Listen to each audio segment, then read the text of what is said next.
नमस्कार, माझ्या ब्लॉगमध्ये स्वागत आहे. तर आपण आज आलोय आरोड्या येथील इस्कॉन टेम्पलला. आणि ते इस्कॉन टेम्पल आपल्या कॉलेजपासून फक्त 30 किलोमीटरच्या अंतरावर आहे. हे तुम्हाला समोर दिसतंय ते इस्कॉन टेम्पल आहे आरोड्याचं.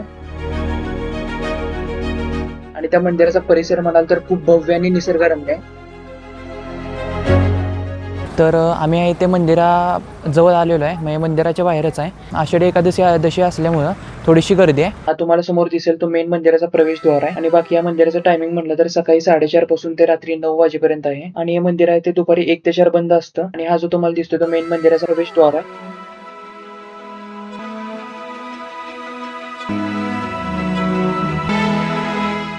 आणि यांनीच मूळ इस्कॉनची स्थापना केली आहे. आणि मुख्य मेन कृष्ण मंदिराबरोबर इथे तुम्हाला नरसिंहाचं पण मंदिर बघायला मिळेल. त्याचबरोबर तिरुपती बालाजीचं पण इथं मंदिर आहे. आणि इथे कृष्णाची मूर्ती पण आहे गोवर्धन हातात घेतलेली. त्याचबरोबर तुम्हाला इथे जगन्नाथपुरीचं पण दर्शन होईल. हे मंदिर आहे ते आरोड्यात आहे.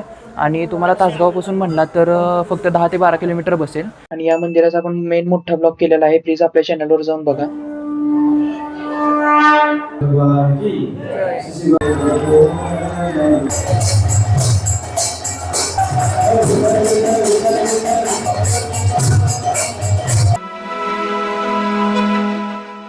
आणि मंदिरापासून थोडंसं खाली आलं की इथं गोशाला पण बघायला मिळेल तुम्हाला. त्याचबरोबर इथं गोविंदाच रेस्टॉरंट म्हणून पण आहे, जे की मंदिराच्या समोर आहे. त्यामुळे तुम्हाला इथं खाय प्यायची उत्तम सोय आहे.